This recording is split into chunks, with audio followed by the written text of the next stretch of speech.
Vamos lá, irmãos, continuando aqui nosso último bloco do segundo dia de aula de Teologia Sistemática 2, Teontologia. Página 102 do livro-texto do Gruden. Maísa, você está com o livro aí? Livro-texto? Não? Então, leia para nós, irmã Cleusa. Leia para nós o primeiro, segundo, terceiro, quarto parágrafo. Esses versículos permitem-nos... Irmã Cleusa? Então, leia para nós, pastor John. Está fechado o microfone. Então tá, filha. Esses versículos permitem-nos levar a nosso entendimento da compreensibilidade de Deus. Um passo adiante. Não da incompreensibilidade, uma palavra meio difícil, né, irmã? Travou. Incompreensibilidade de Deus, um passo adiante. Pode continuar. Não só é verdade que jamais poderemos compreender plenamente Deus, compreender plenamente a Deus. E é verdade também que jamais poderemos compreender plenamente nem mesmo uma só coisa acerca de Deus e da sua grandeza. Seu entendimento, seu conhecimento, sua riqueza, sabedoria, juízo e caminhos estão todos além da nossa capacidade de compreensão plena. Outros versículos... Até aí, minha irmã. Tá. Então, em outras palavras, irmãos, talvez vocês perguntem assim, mas pastor, estamos tratando da cognoscibilidade, Deus se revelou, Ele quis se revelar a todos, Ele ama a todos, sim. Mas mesmo que Ele tenha se revelado a todos, e mesmo que passemos a compreendê-lo um pouco a mais, ou da forma correta, pela conversão segundo as Escrituras, mesmo assim, a gente não vai conseguir se tornar pleno, porque sua grandeza, seu entendimento, seu conhecimento, sua riqueza, sabedoria, juízo e caminhos são insondáveis. E agora, leia para nós, irmã Cleusa, o último parágrafo da página 102. O último, pastor. Antes disso, irmã, disso, só queria destacar aqui o parágrafo que a irmã leu. Ele vai fazer as citações de vários versículos. Deixa eu só citar rapidamente. Outros versículos também sustentam essa ideia. Assim como os céus são mais elevados do que a terra, também são os caminhos de Deus mais elevados do que os nossos caminhos, e os seus pensamentos que os nossos pensamentos. Isaías 55:9. Diz Jó que os grandes atos divinos na criação e preservação da terra são apenas as orlas dos seus caminhos. E exclama: que leve sussurro temos, que leve sussurro temos ouvido dele, mas o trovão do seu poder, quem o entenderá? Jó 26:14, conforme 11:7-9 e 35 e 37:5. Dando aquela ideia, né, irmãos, que a própria revelação de Deus nos mostra que há uma incompreensibilidade de Deus. E talvez a gente pergunte assim, pastor, mas poxa vida, por que isso? Vamos ler. Leia para nós, irmã Cleusa, esse último parágrafo, por favor. Essa doutrina da incompreensibilidade de Deus tem muita aplicação positiva para a nossa vida. Significa que jamais seremos capazes de conhecer demais sobre Deus, pois jamais nos faltarão coisas para aprender sobre Ele. E assim, nunca nos cansaremos de nos deleitar com as descobertas de mais e mais coisas da sua existência e da grandeza de suas obras. Olha aqui, irmãos, a incompreensibilidade de Deus ela é para nós algo reparador, restaurador, ao mesmo tempo apaziguador. Por quê? Porque muitas vezes, sejamos honestos, conhecê-lo em parte e saber que ele é muito mais do que tudo isso, nós descansamos no caráter dele, porque também não teremos respostas para tudo. Parece bobeira essas temáticas, irmãos, mas na prática, quantas vezes a ansiedade rouba-nos a clareza de que Deus é pastor e que nós somos ovelhas? Sejamos honestos. Quantas são as vezes que, por exemplo, o nosso próprio humanismo vai na frente da fé? O nosso ativismo quer dar o tom da espiritualidade. Não é verdade? Podem ver quantas vezes a gente fica ansioso por causa de um sermão, ansioso por causa de uma doença, ansioso por causa de uma oração que não é respondida, do amanhã. Então, o fato da incompreensibilidade de Deus é também reparador, é também um alento. Por quê? Porque dia após dia saberemos que Deus pode se revelar para nós e aprenderemos algo novo de Deus sem jamais nos completar. Eu aprendi certa ocasião uma frase que eu gosto muito de repeti-la, que o amor, ele sempre nos acrescenta sem jamais nos completar. Porque Deus é amor, é a essência de Deus. E mesmo que nos tornemos plenos em amor nessa terra, que jamais nos tornaremos, até porque Paulo, quando ele fala lá em 1 Coríntios 13 sobre amor, ele até coloca, ele se inclui. Nós conhecemos em parte, sabemos em parte, porque quando éramos menino, agora já somos um pouquinho mais crescidinho. Mas quando chegar o que é perfeito. O que Paulo fala ali em 1 Coríntios 13? Que sobre as lições do amor, mesmo que aprendemos muito, como ele aprendeu, Paulo, ainda não era completo. Porque o amor sempre nos aperfeiçoa, sem jamais nos completar. Porque a plenitude do amor é Deus. Então é possível vivermos uma vida toda aqui nessa terra, sendo pleno, sendo um pendão de amor e nunca ser total, porque tem espaço para crescer. Assim também é o lado da dependência de Deus, dessa soberania, dessa grandiosidade. Por isso que os profetas falavam daquela forma, que os caminhos de Deus não são como os nossos e os pensamentos dele. Irmãos, aqui, essa clareza na teologia para nós nos faz descansar, nos faz crer, nos faz esperar por Deus. Vamos imaginar a incompreensibilidade de Deus sendo um israelita no deserto. Lembra os 40 anos?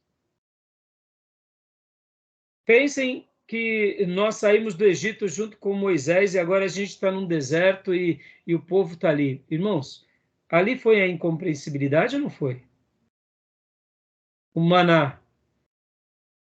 Para nós que não vivenciamos aquela experiência, poxa, que homens de fé, mas imagine você viver naquele contexto. 6 dias você ia pegar o maná, no 7º dia, no 6º dia você tinha que pegar a porção dobrada, porque no 7º não tinha. Irmãos, durante 40 anos isso. Explica isso, não tem como explicar. Não é bem parecido com o que acontece com a nossa vida hoje, irmãos? Não é assim? Toda vez que a gente cumpre o que Deus nos ensina, a gente desfruta de uma graça maior e isso traz sossego no nosso coração, traz esperança. Tá bom, meus irmãos? Estou fazendo esses comentários aqui, esses adendos, porque eu acho que é muito pertinente, tá bom? Leia para nós, pastor Johnny, aqui, na página 103, o 2º parágrafo, ainda dentro desse, jamais poderemos compreender plenamente a Deus. Estamos ainda dentro desse ponto. Perfeito. Mas, se é assim na eternidade futura, certamente deve ser também assim nesta vida. De fato, Paulo nos diz que se pretendemos viver de modo digno do Senhor, para o seu inteiro agrado, então precisamos viver continuamente crescendo no pleno conhecimento de Deus. Colossenses 1:10. Devemos crescer no nosso conhecimento de Deus durante toda a nossa vida. Ora, deixa eu fazer aqui um adendo. Como que eu irei crescer no pleno conhecimento de Deus, buscando Deus na minha consciência, fadado ao pecado e ao erro? Concordam que eu posso me auto-enganar. Como eu vou discernir a voz de Deus e a voz da minha consciência? Sabe como a gente discerne a voz de Deus e a voz da nossa consciência, irmãos? Aqui. Em primeiro lugar com a Bíblia e em segundo lugar na comunidade dos santos. Porque muitas pessoas se confundem a voz de Deus e a voz da consciência, porque em primeiro lugar elas seguem somente a sua consciência. Não buscam no crivo da palavra e muito menos buscam apoio na irmandade. Podem ver que nós somos aperfeiçoados no colegiado. Vou explicar para vocês não... Por que muitas pessoas se enveredam por uma vida de profetismo tolo, seguindo a voz da sua consciência? No momento em que eu sigo a voz de Deus, porque, irmãos, são duas vozes muito parecidas. Todos nós já tivemos experiência de Deus falando conosco na nossa consciência. Mas quantas são as vezes que a nossa consciência está falando e a gente está achando que é Deus? Sejamos honestos. Quem já teve experiência assim? Como nós sabemos que foi a nossa consciência e não foi Deus? E como sabemos que foi Deus e não foi a nossa consciência? É muito simples. Toda vez que Deus fala conosco na nossa consciência, ele confirma por meio da sua palavra. E toda vez que ele confirma por meio da sua palavra, por mais loucura que a gente faça, a gente pode dar aquele passo, porque isso é fé, é o Espírito Santo nos conduzindo. Eu me lembro, irmãos, deixa eu dar um testemunho bem breve. Eu trabalhava na Bolsa já, e eu queria casar com a minha esposa, então nós estávamos namorando, e eu arrumei um emprego novo. Eu orei, pedi para Deus me abençoar, e aí eu arrumei um emprego novo para ganhar um salário melhor, mas ainda não ganhava muito bem. Estávamos num culto de oração, e enquanto estávamos ali no culto de oração, Deus usou um irmão e me deu uma mensagem, uma profecia para a minha vida. Eu fiquei muito feliz, meio triste e feliz ao mesmo tempo. Meio triste porque a profecia tinha a ver com algo financeiro. Triste porque eu queria que fosse algo espiritual, não financeiro. Mas feliz porque Deus falou comigo e era um escape para eu poder ser abençoado. E foi muito interessante que aquele homem, ele foi usado por Deus numa revelação e numa profecia, era um missionário, e literalmente aconteceu, irmãos, assim, na mesma semana. E tudo que ele tinha dito aconteceu de formas exponenciais, como ele tinha dito na profecia. E eu me lembro muito, como a gente sabe que Deus está usando alguém? Quando é uma profecia inspirativa, porque vai acontecer. Deus conhece o futuro. E quando a nossa consciência fala conosco, e é Deus falando na nossa consciência, e aqui é onde eu quero dar um testemunho de uma ocasião. Eu estava prestes para casar com a minha esposa, e eu ouvi Deus me dando um toque para eu fazer algo financeiro.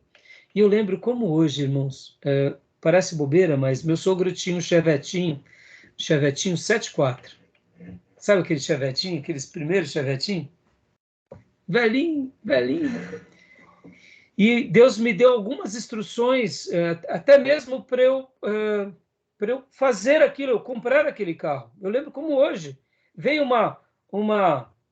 um ímpeto forte, compra o carro do seu sogro. Eu, em oração, fiquei assustado. Eu não tinha de recursos. Mas foi tão forte aquilo. E juntamente com aquilo, Deus também estava me dando uma outra instrução. Mas aquilo foi tão forte, eu falei assim, tô ficando louco, vou comprar como o carro do meu sogro? Não tenho dinheiro. Mas lembra que eu tinha dito do missionário? Que tinha falado comigo? E a profecia que o missionário tinha dado é, eu te vejo no meio de um monte de papéis. Olha que loucura, irmãos. Ele não sabia onde eu trabalhava, eu não conhecia aquele missionário, ele não sabia da minha vida, não sabia a minha história, não sabia de nada de mim. Estava num grupo de oração com os irmãos e Deus usou aquele missionário. E o pregão, como que era o pregão Viva Voz? Você se lembra, quando você vê os vídeos antigos, tinham muitos papéis nos chãos, e a gente assinava. E eu te vejo no meio de um monte de papéis. E você está assinando, assinando, assinando. E eu falo, meu Deus do céu, esse camarada não me conhece, eu não conheço ele. Deus manda te dizer, eu estou acrescentando e somando sobre a tua vida, somando e acrescentando e somando e acrescentando. E eu pensei, né? Estou ganhando agora, vou ganhar o Brasil para Jesus, né? Então, eu pensava, já estava no seminário, eu cheio de vontade de fazer a obra, acrescentando e somando, acrescentando, são almas, né? E aí ele diz, é na vida financeira. Eu falei, Aí eu falei, amém. Eu não reclamei. Amém. A minha esposa, ao sair dessa reunião, falou, você está triste? A gente vai casar, você não quer casar? Eu quero. Então, amor, você tem que comprar as coisas para a gente casar pela verdade, amor. Seu bobo, né? Bom, naqueles dias, como eu disse, naquela semana eu tive um aumento para ganhar 30%. Meu diretor me chamou para ganhar 30% a mais. Passou um mês, irmãos, eu recebi uma proposta para ganhar o dobro. Passado pouco tempo eu recebi para ganhar o dobro. E minha vida no pregão sempre foi assim. Todas as minhas propostas eram para ganhar o dobro do dobro. E eu brinco até hoje com os meus filhos. Eu falo, filho, tem uma promessa sobre teu pai, viu? Subestima não. Não é porque eu tô velhinho, não. Na hora que você vê o chicote estralar financeiramente, ô pai, eu falo, não, fique tranquilo, filho. Mais cedinho o pai não é. Eu vou fazer riqueza com a igreja, tá? Mas mais cedo ou mais tarde essa promessa tá aberta aí. Não subestima o velho, não, viu? Né? Porque hoje a gente só vive do ministério, né, irmãos? Mas eu brinco e digo a verdade. Está aberto, né? Não sei quanto que vai parar isso. Mas voltando. E naqueles dias, nesse meio tempo, Deus tinha imprimido no meu coração essa questão da consciência. Mas não era consciência, era a voz de Deus. Compra o carro do teu sogro. Ô, irmãos, ó, foi forte. Eu falei, meu Deus, como que eu vou comprar? Eu cheguei para o meu sogro, mas foi tão forte. Eu falei, sogro, me vende o carro. Ele falou, tá bom, aí você quer comprar? Era um carro, um chevetinho, o tanque era ainda aqueles tanques de aço. E a Nídia, quando entrava dentro do tanque, do carro, não do tanque, né? Ela saía do carro cheirando gasolina. Eu falava, ô moça, cheira gasolina, hein? Você é a menina gasolina, só quer ficar com... Aí eu brincava tanto com ela. Mas era um chevetinho, irmãos, que inclusive queimava muito gasolina, tinha problema nas válvulas. Quando eu acelerava, saía tanta fumaça, o pessoal de trás... Mas era um chevetinho, irmãos. Pensa no chevetinho. A primeira coisa que eu fiz, eu mandei soldar o tanque para parar da minha gata ficar cheirando gasolina, né? E aí, assim, irmãos, eu lembro como hoje. Esse carro foi uma bênção para a minha vida, porque eu já estava construindo aqui em Poá. Então, era o meu meio de vir para cá, de ir para a igreja, de encontrar com a Nídia. Resumindo, chegou uma época que o chevetinho, até a chave deu problema, eu ligava ele na chave de fenda. Sabe, chave de fenda? Bom, era o carro. Era o carro. Nunca me deixou na mão. Uma única vez que parou de funcionar a bomba de gasolina. Mas no demais, irmãos, olha, eram trabalhadores. E aí, perto de casar, eu precisava fechar a minha casa e eu fui e vendi o carro. Quando eu vendi o carro, eu lembro como hoje, eu vendi por $700. Eu comprei para o meu sogro por $300. E como eu comprei sem ter dinheiro? Eu não lembro que quando Deus fala conosco, você dá passos de fé, irmãos.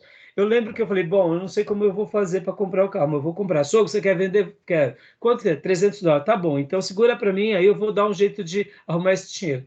Eu cheguei em 3 amigos do pregão, o Lázaro, o João, que trabalhava comigo, e o terceiro eu não me lembro, que eu pedi $100 para cada um. Olha só, irmãos. Eles me emprestaram em dólar, eu dei o dinheiro para o meu sogro, e vendi por $700. Lembro como hoje. Vendi para um vizinho meu, que ele queria, ele amou o chevetinho, e aí eu investi tudo na minha casa.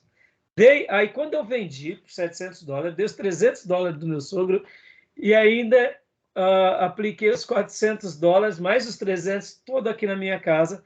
Foi perto de casar, e foi assim, eu me lembro da alegria de ter feito algo tão simples.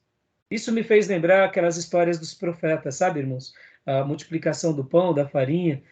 E foi uma experiência que eu tive ouvindo a voz de Deus. Ou seja, eu dei um passo de fé. Quantas são as vezes que a nossa consciência está agindo e não é Deus e a gente naufraga dar com burros na água. Vocês entendem o que eu quero dizer, irmãos? Então, essa questão da consciência, como que a gente entende a consciência? A gente vai passar pelo crivo da palavra. E quando a gente não tiver dúvida do crivo da palavra, a gente passa pelo crivo da irmandade, consultando o pastor. Pastor, me ajuda aqui, me esclarece a colar. Irmãos, vamos buscar na Bíblia.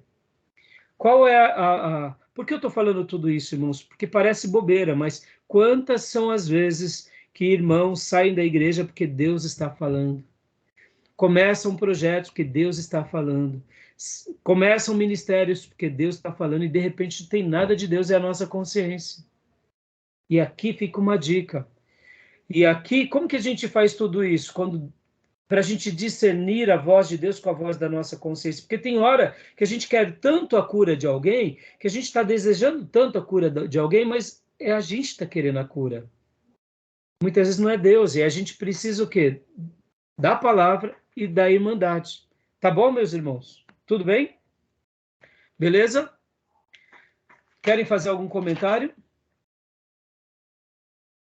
Tranquilo? E o último ponto para a gente concluir.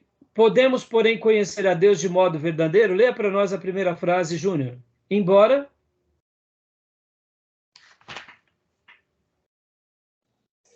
Se a minha leitura aqui converge com a de vocês. Vamos ver. Entretanto, podemos conhecer a Deus de um modo verdadeiro. Ainda que não possamos conhecer a Deus de um modo abrangente, podemos conhecer verdade sobre Deus. De fato, tudo que as Escrituras nos fala sobre Deus é verdade. É verdade dizer que Deus é amor. 1 João 4:8. Deus é luz. 1 João 1:5. Que Deus é Espírito. João 4:24. Que Deus é justo. Romanos 3:26. Etc. Até aí está ótimo, né? Então, é possível conhecermos a Ele de verdade? Sim, mesmo sabendo que não entenderemos tudo dele? Sim. Pastor, e como nós fazemos para não confundir a voz de Deus com a voz da nossa consciência, com a Bíblia, saber? Por isso que a gente precisa da comunidade da fé. Não tem como. Senão a gente naufraga nas nossas crendices, nos nossos achados, nas nossas afirmações. E para eu concluir, irmãos, aqui, na página seguinte, na 104, eu quero ler aqui, antes dos notas, do texto lá de João 14:23, de fato, pode-se dizer que esse relacionamento pessoal com Deus Pai, com Deus Filho e com Deus Espírito Santo é a maior de todas as bênçãos da vida cristã.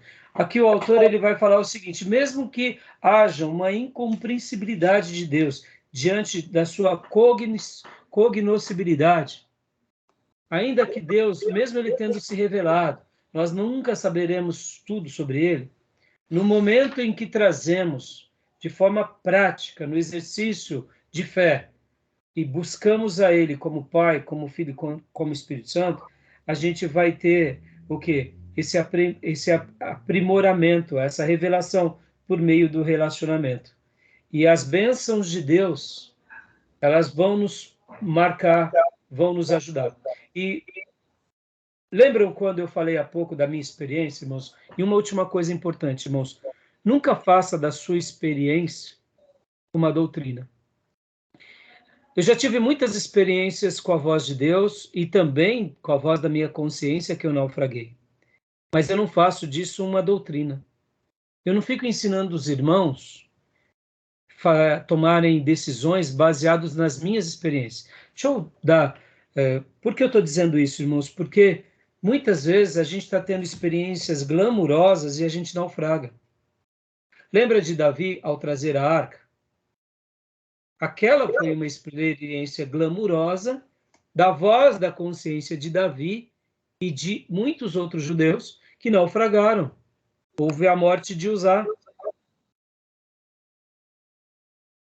Quando eles retomam a levada da arca, foi quando? Foi quando eles consultaram a Bíblia, foram consultar os sacerdotes, os levitas, e só assim que a voz de Deus, de fato, foi ouvida na consciência deles. Antes era a consciência deles achando que podiam fazer aquilo.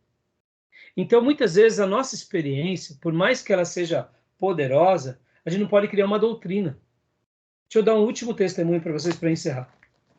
Há muitos anos atrás... É útil para encorajar, né? Exatamente. O testemunho, ele é útil. Mas eu não posso fazer do meu testemunho uma doutrina para vocês. Deus fez assim comigo, Deus fará assim com vocês. O que eu devo ensinar é a Bíblia. Porque aquilo que Deus trabalha se revelando na minha vida é para que eu entenda a pessoa dele na minha vida mediante a palavra. Mas como ele se revelará na tua vida é de uma forma totalmente diferente. Deixa eu dar um exemplo aqui de um último testemunho. Raramente eu conto isso na igreja. Nós estávamos na igreja e fizemos o projeto da edificação do templo. E quando fizemos o projeto da edificação do templo, os irmãos queriam construir uma igreja bem simples. E eu sentia no meu espírito que não era isso. E ali, para eu explicar aquilo para a igreja, deu um trabalhão. Mas Deus imprimiu algo no meu coração. Eu vou fazer um milagre. Quando ele imprimiu isso no meu coração, que ele ia fazer um milagre, nessa questão da construção do nosso templo, hoje, quando vocês veem o nosso prédio ali, é a primeira parte da construção da nossa igreja. Temos ainda a segunda, que esse é o projeto, que até hoje não foi feito. Mas, assim, como prédio, já temos um prédio muito significativo, né? E eu lembro disso, que Deus imprimiu isso no meu coração. Eu vou fazer um milagre. Então, o que eu pensava comigo? Eu já reuni a igreja e falei, irmãos, fiquem tranquilos, porque Deus vai fazer um milagre. Ele falou comigo que ele vai fazer um milagre. E eu não saí fazendo conta, fazendo dívida para os irmãos pagar. Eu fiquei esperando o milagre. Ele não tinha dito que era um milagre? Então, eu já trabalhava no pregão e eu ficava vendo os ricos do pregão e falava assim, quem é o milagre? Eu ficava assim, irmãos. Ficava desse jeito. Quem vai ser o abençoado?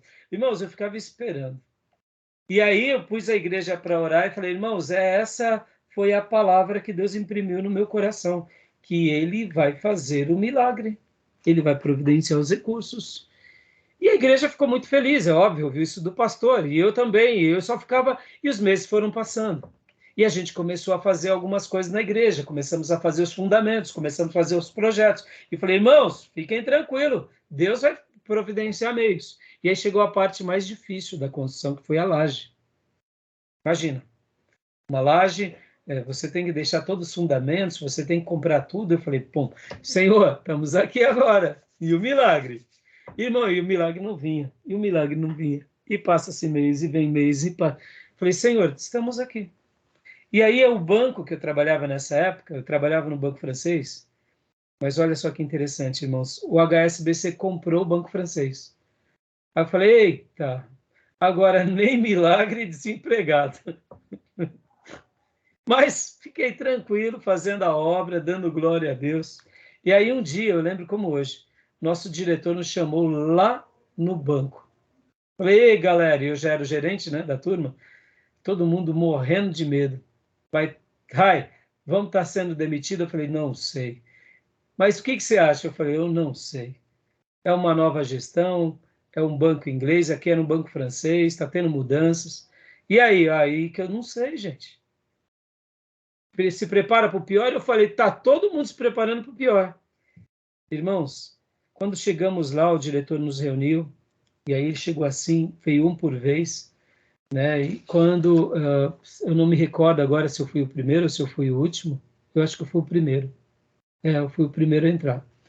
Ele, você sabe, né? A gente está tendo aqui essas mudanças, tudo mudou. E aí eu pensando, ai meu Deus, vou ficar desempregado.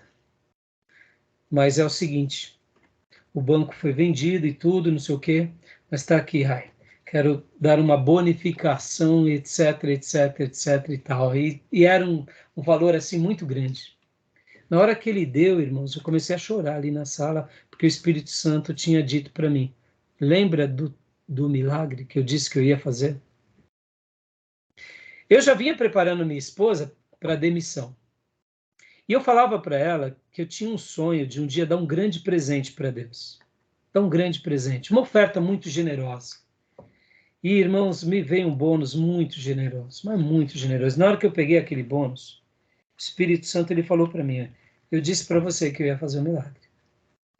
Aí eu comecei a chorar, agradeci o chefe, ele está feliz? Aí eu falei, eu estou. Mas por que você está tão feliz? Eu estou feliz porque vou poder realizar várias coisas, mas dentro de mim eu não falei para ele, porque o diretor não entendia, né? Aí eu saí, o pessoal me viu chorando. Falei, não, fique tranquilo, que coisa boa. Aí todo mundo ganhou bônus, né? Bom, em dias de hoje foi um carro muito bom, zero. Foi um carro zero. E aquilo, quando eu peguei, minha esposa aflita, falou, amor, foi mandado embora. Eu falei, não, amor, não foi nada disso. Mas lembra que a gente vem orando, amor, pelo milagre? Bem, então, amor, ganhei um bônus e sinto no meu coração de dar tudo para a igreja, para o reino.